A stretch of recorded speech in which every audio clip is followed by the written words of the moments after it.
قد قال الله تبارك وتعالى في القرآن المجيد والفرقان الحميد: أعوذ بالله من الشيطان الرجيم. بسم الله الرحمن الرحيم. تبارك الذي بيده الملك وهو على كل شيء قدير، الذي خلق الموت والحياة ليبلوكم أيكم أحسن عملا وهو العزيز الغفور. وقال تعالى في موضع آخر: فألهمها فجورها وتقواها، قد أفلح من زكاها وقد خاب من دساها. صدق الله مولانا العظيم.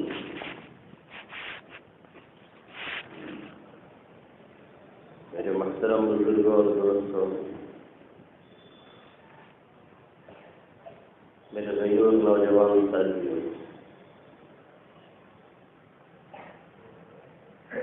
یہ دنیا جس میں ہم اور آپ چل رہے ہیں اور جی رہے ہیں، یہ ہماری اور آپ کی ایک گزرگاہ ہے جو ہمارے اور آپ کے نہ چاہتے ہوئے بھی دن رات چلتی رہتی ہے۔ ہم زندگی کی ایسی گاڑی کے سوار ہوتے ہیں کہ نہ اس کا تیل ختم ہوتا ہے، نہ اس کا پانی ختم ہوتا ہے، نہ اس کی اوورہالنگ کرانی پڑتی ہے، اور نہ اسے آن آف کرنا پڑتا ہے۔ وہ چلتی رہتی ہے، اور جہاں تیل ختم ہوا تو مطلب ہم ہی ختم ہو گئے۔ یہ دنیا ہمارے اور آپ کے لیے دارالامتحان، ایک امتحان گاہ ہے، کوئی تماشا گاہ نہیں ہے، کوئی چراگاہ نہیں ہے کہ اپنے خواہشات کو صرف پوری کر لیا جائے، جیسا کہ ہم نے اور آپ نے چراگاہ ہی بنا رکھا ہے۔ اللہ رب العزت نے قرآن مقدس میں بڑے واضح الفاظ میں فرمایا ہے: تبارك الذي بيده الملك وهو على كل شيء قدير، الذي خلق الموت والحياة ليبلوكم أيكم أحسن عملا وهو العزيز الغفور۔ اللہ رب العزت نے موت اور حیات کو اسی لیے پیدا کیا ہے اور بنایا ہے کہ وہ یہ دیکھے کہ کون اچھا عمل کر رہا ہے۔ اور اللہ کا یہ طریقہ ہے کہ اللہ رب العزت نے ہمارے اور آپ کے اندر اچھائی کی بھی صلاحیت رکھی ہے اور برائی کی بھی صلاحیت رکھی ہے۔ اچھا راستہ بھی ہمیں دکھایا گیا ہے اور برا راستہ بھی ہمیں بتایا گیا ہے۔ اپنے اختیار سے کوئی ایک چننا ہے، کسی ایک کو اختیار کرنا ہے اور کسی ایک پر چلنا ہے۔ یہ خیر کا مادہ اور شر کا مادہ، اچھائی اور برائی کا مادہ اللہ رب العزت نے ہر ایک کے اندر وضعیت فرمایا ہوا ہے اور رکھا ہوا ہے۔ اللہ فرماتا ہے سورہ الشمس میں: فَأَلْهَمَهَا فُجُورَهَا وَتَقْوَاهَا قَدْ أَفْلَحَ مَن زَكَّاهَا وَقَدْ خَابَ مَن دَسَّاهَا فَأَلْهَمَهَا فُجُورَهَا وَتَقْوَاهَا قَدْ أَفْلَحَ مَن زَكَّاهَا وَقَدْ خَابَ مَن دَسَّاهَا۔ کہ ہم نے اس کے اندر اچھائی کا بھی مادہ رکھا ہے، ہم نے برائی کا بھی مادہ رکھا ہے۔ اچھائی کے لیے ہمیشہ محنت درکار ہوتی ہے، اچھائی کے لیے ہمیشہ کوشش درکار ہوتی ہے، اچھائی کے لیے ہمیشہ دیکھ اور ریکھ کرنی پڑتی ہے، اچھائی کے لیے ہمیشہ نگرانی کرنی پڑتی ہے۔ کھیتی کرنا ہے تو اسے کوڑنا پڑے گا، اسے جوتنا پڑے گا، اسے ہنگانا پڑے گا، اس میں پانی ڈالنا پڑے گا، اس میں بیج ڈالنا پڑے گا، پھر اس کی نگرانی کرنی پڑے گی، تب جا کر کے شاید کچھ غلے ہمارے اور آپ کے ہاتھ لگیں۔ اور برائی کے لیے کوئی خاص محنت اور درکار نہیں ہوتی، ضرورت اتنی نہیں پڑتی ہے۔ آپ ہم اور آپ دیکھتے ہیں کہ جو گھاس پھوس ہوتے ہیں، جو جھاڑ جھنکاڑ ہوتی ہے، اسے نہ پانی دینے کی ضرورت ہوتی ہے، نہ اس کے پیچھے محنت کرنے کی ضرورت ہوتی ہے، وہیں اگتی اور نکلتی رہتی ہیں۔ بلکہ اسے ختم کرنے کے لیے محنت درکار ہوتی ہے، اسے ختم کرنے کے لیے کوشش کرنی پڑتی ہے۔ یہی حال برائیوں کا ہے کہ انہیں دبانے کے لیے، انہیں کچلنے کے لیے، انہیں ختم کرنے کے لیے ہمیں اور آپ کو بہت زیادہ محنت درکار ہوتی ہے اور کوشش کی ضرورت ہوتی ہے کہ ہم اور آپ بھرپور محنت کریں، تب ہمارے اندر سے اچھائیاں نکلیں گی اور برائیاں ختم تو نہیں ہو سکتی ہیں، ہاں وہ دب کر کے رہیں گی، پھر برائیاں جلدی جنم نہیں لیں گی، اور اگر کبھی ہو بھی گئی تو انسان اللہ کے حضور معافی اور توبہ کرتا ہے، پھر اس کے بعد پھر وہ پاک اور صاف ہو جایا کرتا ہے۔ یہ اللہ کا بنایا ہوا نظام ہے۔ اللہ رب العزت نے اس نظام کے تحت ہمیں اور آپ کو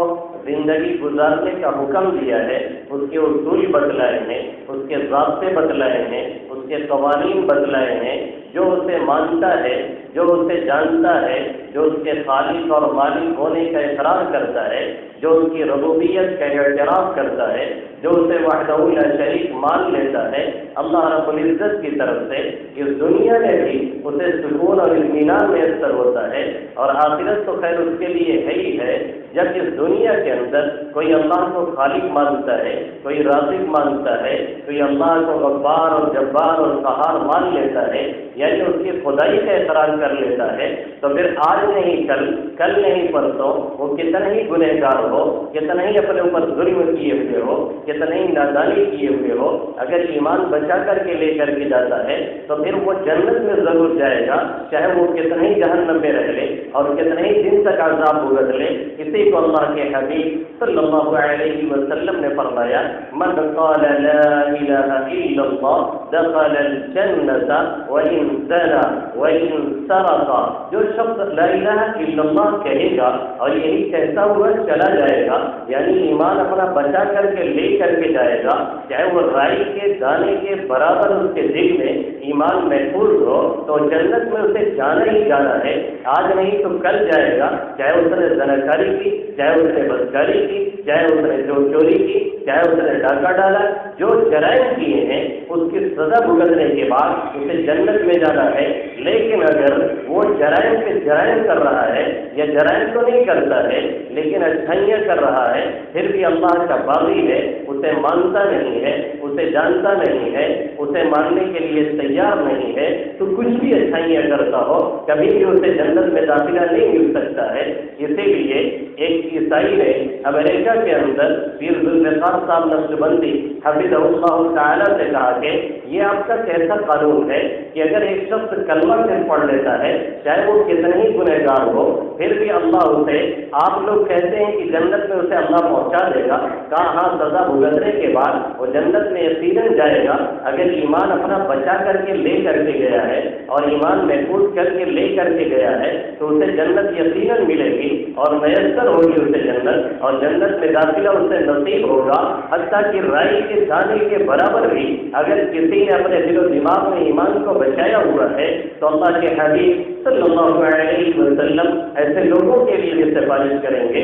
اور ایسے بھی جنت سے جہنم سے نکالے جائیں گے جو جل کے کوئلہ ہو چکے ہوں گے، ان کے ماتھے پہ لکھا رہے گا جہنمی جوڑ کہ یہ تو اصل جہنم میں رہنے والے تھے۔ اللہ نے ان کی ایک رائی کے دانے کے برابر بھی اللہ نے قدر کی۔ ان ربنا لغفور شکور، ان ربنا لغفور شکور، میرا رب بہت معاف کرنے والا ہے، میرا رب بہت قدردان ہے، اس کی بھی قدر کی جا رہی ہے، ایک رائی کے دانے کے برابر لے کر کے آ رہا ہے، اسے بھی نکال کے جنت میں داخل کیا جا رہا ہے۔ یہ اور بات ہے کہ ایک نشان لگایا گیا ہے کہ یہ جنت جہنم سے نکل کر کے آئے ہیں، یہ نشان ان کے اس لیے نہیں ہے کہ ان کی حقارت کی جا رہی ہے، ان کی تحقیر مقصود ہے، بلکہ یہ کہ اعزاز کے طور پر ہے، یہ بھی بری ہو گئے ہیں اور وہاں سے نکل کر کے چلے آئے ہیں، اس لیے وہ لیبل ان کے اوپر لگا دیا جائے گا۔ تو اس نے کہا کہ اگر کوئی اچھائی پہ اچھائی کرتا ہے، کوئی نیک کام کرتا ہے،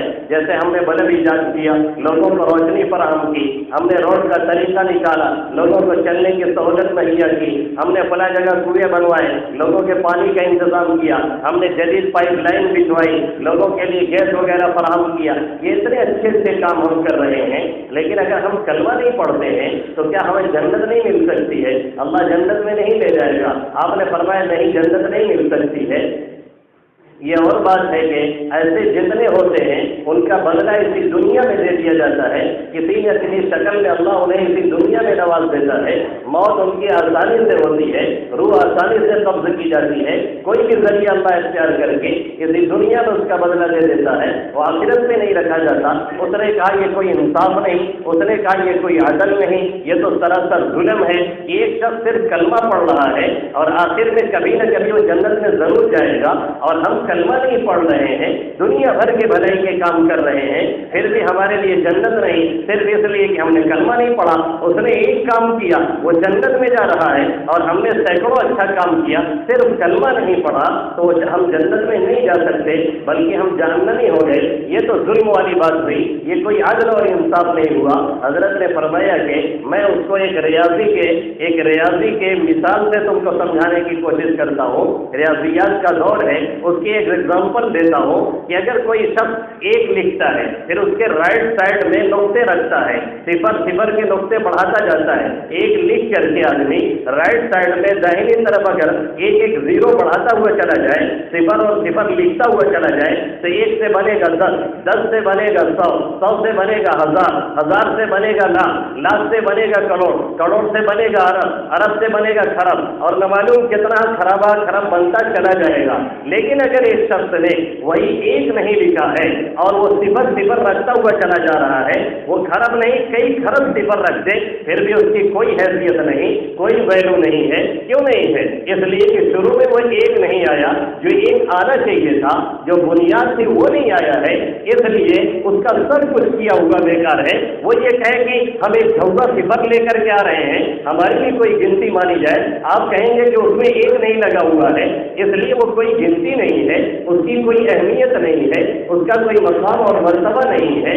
وہ سب صفر ہی صفر ہیں، وہ کچھ بننے والے نہیں ہیں۔ یہی صورتحال یہاں پر ہے کہ جب کلمہ لا الہ الا اللہ ہے، اب اس کے آگے اگر کچھ لگتا ہے تو اس کی اہمیت بنتی ہے، اس کی ویلو بڑھتی چلی جاتی ہے، اور اگر ایک نہیں لگا ہے یعنی لا الہ الا اللہ نہیں ہے تو پھر کچھ بھی کرتے رہیے، اس کی کوئی حیثیت نہیں، اس کی کوئی ویلو نہیں۔ پھر دوسری مثال اس کی یہ بن سکتی ہے کہ ایک شخص ہمارے ہندوستان میں رہ رہا ہے، جو یہاں کا شہری ہے، جو یہاں کا سٹیزن ہے، اور یہاں کی حکومت کو تسلیم کر رہا ہے، وہ لاکھ قوانین توڑے، اسے کوئی سزا تو ہو سکتی ہے، اسے کوئی جرمانہ تو لگ سکتا ہے، وہ ایک سگنل توڑ دے اسے جرمانہ تو دینا پڑے گا، وہ کوئی اور قانون توڑ دے اسے جرمانہ تو دینا پڑے گا، لیکن کبھی حکومت یہ نہیں کہے گی کہ اسے ملک سے باہر کر دیا جائے، کبھی حکومت یہ نہیں کہتی ہے کہ اسے پھانسی کے پھندے پہ چڑھا دیا جائے۔ کیوں؟ اس لیے کہ وہ حکومت کا باغی نہیں ہے، وہ حکومت کو ماننے والا ہے، وہ حکومت کو تسلیم کرنے والا ہے، اگرچہ وہ دنیا بھر کے اس کے قوانین کی مخالفت بھی کر رہا ہے، پھر بھی چونکہ اس کا شہری ہونے کا وہ اعزاز اسے حاصل ہے، حکومت اسے ملک بدر نہیں کر رہی ہے۔ یہی صورتحال یہاں پر ہوتی ہے، اگر کوئی اللہ کا باغی ہے تو پھر اللہ کے یہاں اس کی کوئی ویلو نہیں، اور اگر اللہ کا باغی نہیں ہے بلکہ اسے خالق مانتا ہے، اسے رازق مانتا ہے، اسے جبار اور قہار مانتا ہے، اسے مالک الملک مانتا ہے، اسے ملک الملوک مانتا ہے، اسے اس بات کا اعتراف ہے کہ وہ وحدہ لا شریک ہے، اس کے علاوہ کوئی نہیں ہے، اب اس کے آگے جتنی اچھائیاں ہوں گی وہ ایک کے بعد صفر میں صفر دائری طرف لگتا چلا جا رہا ہے، جس کی حیثیت اور حقیقت بلند ہوتی چلی جا رہی ہے، اس کی ویلو بڑھتی چلی جا رہی ہے، اور اگر وہ ایک نہیں ہے تو پھر صفر کے نقطے رکھتے جائیں، اس سے کوئی فرق پڑنے والا نہیں ہے، کیونکہ جب ہم باغی ہوں گے تو بغاوت کی سزا قتل ہے، بغاوت کی سزا اس کو سزا دینا ہے، اور ایسی عبرتناک سزا دینا ہے کہ دوسروں کے لیے بھی باعث عبرت بن جائے۔ ہر ملک کا قانون یہی ہے، ہر ملک کا دستور یہی ہے، ہر حکومت کا دستور یہی ہے، تو پھر اگر اللہ کا یہی دستور ہے تو اس میں اعتراض کی کون سی بات ہے؟ وہ کہنے لگا بات تو سمجھ میں آ گئی، یقینی بات اور صحیح بات یہی ہے کہ جب ہم اسے تسلیم کریں گے تب نہ اس کے بتائے ہوئے قانون کے مطابق کوئی اچھائی کریں گے تب اس کے یہاں قابل قبول ہوگی۔ جب ہم اسے مانتے ہی نہیں، جب ہم اسے جانتے ہی نہیں، جب ہم اعتراف کرتے ہی نہیں، جب ہم اقرار کرتے ہی نہیں، جب ہم اس کی ربوبیت کے قائل ہی نہیں، جب ہم یہ کہتے ہی نہیں ہیں کہ وحدہ لا شریک ہے، تو پھر وہ کس معنی کا ہم کو ثواب دے گا اور کس معنی کا ہم کو وہ اچھائی دے گا؟ جب ہم نے اسے مانا نہیں تو اس سے اچھائی کا مطالبہ کرنا ایک فضول اور بیکار سی بات ہے۔ کام ہم کر رہے ہیں زید کے گھر میں، کام ہم کر رہے ہیں بکر کے گھر میں، کام ہم کر رہے ہیں خالد کے گھر میں، کام ہم کر رہے ہیں کسی اور کے گھر میں، اور اجرت لینے کے لیے زمین کے ہم پہنچ جائیں تو کیا جواب دیں گے آپ کو کہ بھیا جس کے ہاں کام کیا گیا ہے اور جس کے لیے کیا گیا ہے اس سے جا کر کے مطالبہ کیا جائے، ہم سے نہیں مطالبہ کیا جا سکتا ہے۔ تو جو شخص اس کو ماننے والا ہے، اسے اقرار کرنے والا ہے، اس کی ربوبیت کا اعتراف کرنے والا ہے، وہ آخرت میں تو سرخرو ہوگا ہی، اس دنیا کے اندر بھی اگر وہ اس کے قوانین کو فالو کرتا ہے، اس کے بنائے ہوئے نظام پر چلنے کی کوشش کرتا ہے، اس کے طور طریقے کو اپنانے کی کوشش کرتا ہے اور اس کے مطابق زندگی گزارنے کی کوشش کرتا ہے، اپنے کو ڈسپلن میں رکھتا ہے، نظم اور ضبط میں رکھتا ہے، جو آقا نے طریقہ بتایا ہے، جو آقا نے سنت سکھلائی ہے، جو شریعت نے اصول بنائے ہیں اور جو ضابطے وضع کیے اور مقرر کیے ہیں اور جو شریعت کا حساب ہمارے ارد گرد قائم کیا گیا ہے، اگر اس کے دائرے میں رہ کر کے، اگر اس کے اندر رہ کر کے، اگر اس کے اندر رہ کر کے ہم اور آپ کام کرتے ہیں تو اس دنیا کے اندر بھی ہمارے لیے سکون ہے، ہمارے لیے اطمینان ہے، ہمارے لیے راحت ہے، اور آخرت کے اندر بھی ہمارے اور آپ کے لیے سب کچھ ہے، کسی اور کے لیے نہیں ہے۔ لیکن شرط یہ ہے کہ ہم اور آپ اس کے بنائے ہوئے طریقے کے مطابق عمل کریں اور طریقے کے مطابق اپنی زندگی گزاریں، اور ہر بات میں ذہن و دماغ میں یہ تھرما میٹر رہے کہ کرنے والا وہی ہے، سب کچھ وہی کرتا ہے۔ جب یہ بات ذہن میں بیٹھی ہوتی ہے تو پھر لاکھ طوفان سر سے گزر جائیں، مصیبتوں کے پہاڑ نہیں پہاڑ در پہاڑ آ کر کے گر جائیں، اور نہ معلوم کتنی بلائے طوفان اور سر سے گزرے، کوئی انسان کے اوپر فرق نہیں پڑتا ہے۔ ایک جملہ کہتا ہے سب اللہ کی مرضی، اور سب کچھ کافور ہو جایا کرتا ہے۔ کسی کی اولاد چلی گئی، کسی کا بیٹا چلا گیا، کسی کی بیوی چلی گئی، کسی کے خاندان حادثے میں شکار ہو کر کے چلے گئے، وہ ایک جملہ کہتا ہے انا للہ وانا الیہ راجعون۔ اسلام کا بنایا ہوا نظام، اسلام کا دیا ہوا ایک نظام، اسلام کا بتایا ہوا ایک طریقہ ایسی گولی ہے، یہ جملہ ایسا انجیکشن ہے جو ایسا سکون فراہم کرتا ہے، کسی بھی دوا کے ذریعے سے اسے حاصل نہیں کیا جا سکتا ہے۔ اور جو اللہ کو ماننے والے نہیں ہیں، جو اس کی ربوبیت کا اعتراف کرنے والے نہیں ہیں، جو اس کے خالق اور مالک ہونے کا اعتراف کرنے والے نہیں ہیں، ان کی صورتحال یہ ہے کہ ان کے ہاں جب اس طرح کی کوئی مصیبت آتی ہے، کیونکہ ان کے ہاں کوئی ڈسپلن نہیں، ان کے ہاں کوئی نظم و ضبط نہیں، کوئی قانون نہیں، کوئی طریقہ نہیں، کوئی سنت نہیں، کوئی ایسی شخصیت نہیں جسے وہ فالو کر کے اپنے دل دماغ کو سکون پہنچا سکیں، اس لیے معمولی سی مصیبت اگر آتی ہے، معلوم ہوا کہ یورپ اور امریکہ میں اگر کاروبار خراب ہوتا ہے تو انسان سب اپنے اوپر بوجھ لیتا ہے اور کہتا ہے میں نے اصول صحیح نہیں بنایا تھا، میں نے ضابطہ نہیں بنایا تھا۔ کتنے ہیں جو اس کے نتیجے میں کبھی اپنا ہاتھ چبا کر کے رکھ دیتے ہیں، کبھی بیچارے پاگل ہو جاتے ہیں۔ آپ کو جان کر کے شاید حیرانی ہوگی، صرف نیو یارک کے اندر 100 سے زیادہ پاگلوں کی شاخیں موجود ہیں۔ امریکہ کے شہر نیو یارک کے اندر 100 سے زیادہ پاگلوں کی شاخیں موجود ہیں۔ ہمارے ملک میں کتنے ہیں اگر کوئی پوچھ لے تو ہم لوگ بتا نہیں سکتے ہیں۔ کچھ مشہور پاگل خانے ہیں، شاخیں ہو تو شاید بحث چلتی ہوں، جبکہ یہ اسلامی ملک نہیں ہے، لیکن چونکہ اسلام کو ماننے والے، اسلام کو فالو کرنے والے، اسلام کی تعلیم دینے والے، اسلام کے بارے میں بتانے والے، اللہ کی مرضی کیا ہوتی ہے اسے سمجھانے والے، رب کیا ہوتا ہے اسے بتانے والے، خالق کون ہے اسے بتانے والے، مالک کون ہے اسے بتانے والے، گلی گلی اور کریا کریا اور کوچے کوچے ٹہل رہے ہیں اور بار بار سمجھاتے ہیں۔ اس لیے ہمارے یہاں جب اس طرح کی کوئی بات ہوتی ہے تو انسان عام طور پہ الحمدللہ پاگل نہیں ہوتا ہے، وہ یہ کہہ کر کے سکون اور اطمینان حاصل کر لیتا ہے کہ سب کچھ اللہ کی مرضی، بڑے سے بڑا حادثہ سر سے گزر جاتا ہے، انسان کہتا ہے جو اللہ نے چاہا وہی ہوا، اب ٹائم ہی آ گیا تھا اس لیے وہ چلے گئے، اب ہم کیا کر سکتے ہیں۔ لیکن ان کے اوپر اگر کوئی مصیبت آتی ہے تو پھر یہ بددینی اور یہ اللہ کو نہ ماننا اور اس کے خالق اور مالک ہونے کا اقرار نہ کرنا، یہ اپنے اوپر خود ایک کھلا ہوا ظلم ہے۔ ایک عربی ادیب لکھتا ہے فَالْإِلْحَادُ جَفَاءٌ مُؤْلِمٌ، بددینی اپنے اوپر سراسر ایک ظلم ہے جس کے نتیجے میں آدمی ہمیشہ ایک انجانے سے کسل، ایک بے چینی کا، ایک پریشانی کا شکار رہتا ہے۔ تو اسلام کا دیا ہوا نظام اور بتایا ہوا طریقہ، اللہ کے حبیب صلی اللہ علیہ وسلم کی لائی ہوئی سنت اور آپ کی شریعت، یہ ایسا جامع نظام حیات ہے، ایسا مکمل دین ہے، یہ دنیا میں اپنانے کے بعد سکون اور اطمینان ہی ہے اور آخرت میں بھی رہے گا۔ پورے دعوے کے ساتھ، پورے کانفیڈنس کے ساتھ، پوری اطمینان کے ساتھ یہ بات کہی جا سکتی ہے کہ جو شریعت کا نظام ہے، جو شریعت کا اصول ہے، جو آقا مدنی صلی اللہ علیہ وسلم کی سنت ہے، اس سے بہتر کبھی بھی کوئی طریقہ نہ ہوا ہے اور نہ ہو سکتا ہے۔ آج بھی سائنس محنت کر رہی اور کوشش کر رہی ہے، کبھی سنت کے خلاف بولتی ہے، پھر لوٹ کر کے سنت ہی پہ آتی ہے، پھر لوٹ کے وہ وہی بات کہتی ہے جو آقا نے کیا ہے، جو آقا نے کہا ہے، جو آقا نے بتایا ہے، وہی لوٹ کر کے انہیں کہنا پڑتا ہے۔ بقول محدث العصر الامام الکشمیری نور اللہ مرقدہ کے ان سے جب یہ پوچھا گیا کہ پرانی سائنس، قدیم سائنس یہ اسلام کے زیادہ قریب ہے یا جدید سائنس یہ اسلام کے زیادہ قریب ہے، انہوں نے فرمایا کہ جدید سائنس یہ اسلام سے زیادہ قریب ہے، اور آگے حضرت نے ایک جملہ فرمایا جو ان کے ملفوظات میں لکھا ہوا ہے، کہنے لگے کہ سائنس ابھی جتنی زیادہ ترقی کرے گی اتنی اسلام سے اور قریب ہوتی چلی جائے گی، سائنس جتنی آگے بڑھے گی اور جتنی محنت کرے گی اتنی اسلام سے اور قریب ہوتی چلی جائے گی۔ کسی زمانے میں سائنسدانوں کا کہنا یہ تھا کہ بائیں کروٹ سویا جائے تو نیند گہری آتی ہے، کسی زمانے میں سائنسدانوں کا کہنا یہ تھا کہ بائیں کروٹ لیٹا جائے تو نیند اچھی آتی ہے، جبکہ میرا نبی کہتا ہے کہ دائیں کروٹ لیٹا جائے، جبکہ آقا کی سنت یہ ہے کہ سوتے ہوئے دائیں کروٹ لیٹیے اور دائیں رخسار پہ اس طرح سے ہاتھ رکھ کر کے لیٹا جائے۔ یا مدنی صلی اللہ علیہ وسلم کی سنت ہے، ابتدا یوں ہی ہونی چاہیے، باقی کبھی کروٹ بدل لیا، کبھی سیدھے ہو گئے، کبھی کچھ دیر کے لیے بائیں بھی چلے گئے تو کوئی حرج کی بات نہیں ہے، ابتدا یوں ہی سونے کی ہونی چاہیے۔ دائیں طرف اگر کوئی ایسی تکلیف اور پریشانی نہیں ہے تو سنت طریقہ آقا مدنی صلی اللہ علیہ وسلم کا یہی ہے،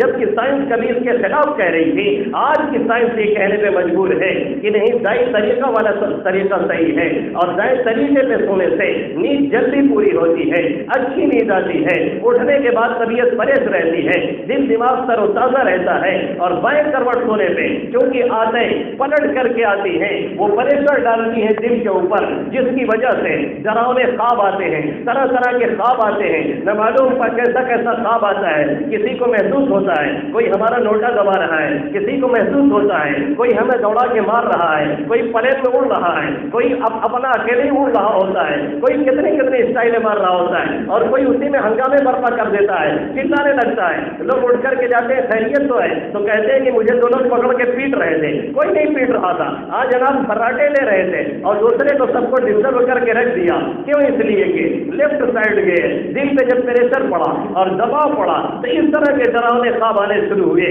یہ آقا کی سنت ہے، ایک سنت پہ سونے سے اٹیک سے بھی محفوظ رہتا ہے، ایک سنت پہ عمل کرنے سے دل کا وال بھی صحیح رہتا ہے، ایک سنت پہ سونے سے دل کی دھڑکن بھی صحیح رہتی ہے، ایک سنت پہ سونے سے نیند بھی صحیح رہتی ہے، ایک سنت پہ سونے سے دل اور دماغ بھی صحیح رہتے ہیں۔ اسی طریقے سے آقا مدنی صلی اللہ علیہ وسلم کا فرمان ہے، جب کھایا جائے تو کم سے کم کھایا جائے، جب کھایا جائے تو ایک حصہ خالی رکھا جائے، ایک حصہ پانی کا، ایک حصہ غذا کا، اور ایک حصے کو چھوڑ دیا جائے، آرام سے ہضم ہوگا، طبیعت فٹ رہے گی۔ زیادہ اگر کھایا جاتا ہے جیسے آج کل ہم لوگ کھاتے ہیں، کسی نے ایک میسج دیا تھا کہ اگر غذا کھاؤ گے، چڑھ کر کے کھاؤ گے اور دبا کر کے کھاؤ گے تو کل کو دوا غذا کی طریقے سے کھانی پڑے گی۔ جیسے آج کل ہم لوگ کھاتے ہیں، دو گھنٹہ کھانے سے پہلے فلاں ٹیبلٹ لینا ہے، کھانے کے درمیان یہ آدھی گولی لینی ہے، کھانے کے بعد یہ ایک گولی لینی ہے، ارے صبح سے شام تک خالی گولیاں لینی ہے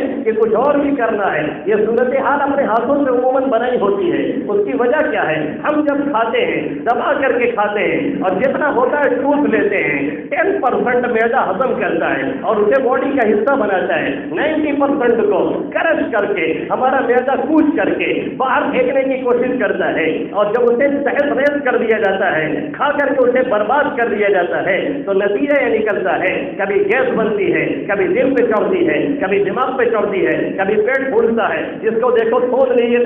ہم چل رہا ہے، ایسا لگتا ہے کہ الگ سے ڈبہ لگا ہوا ہے۔ ہمارے ایک استاد محترم ایک علاقے میں گئے تو ایک صاحب آئے مسجد میں آرام کرنے کے لیے، مسجد میں جب وہ لیٹے تو ان کو جب کروٹ بدلنی پڑی، ان کی ٹوز اتنی نکلی ہوئی تھی کہ جب ان کو داہنے سے بائیں جانا پڑا تو ایسے ہاتھ سے پکڑ کر کے پہلے پیٹ ادھر کیا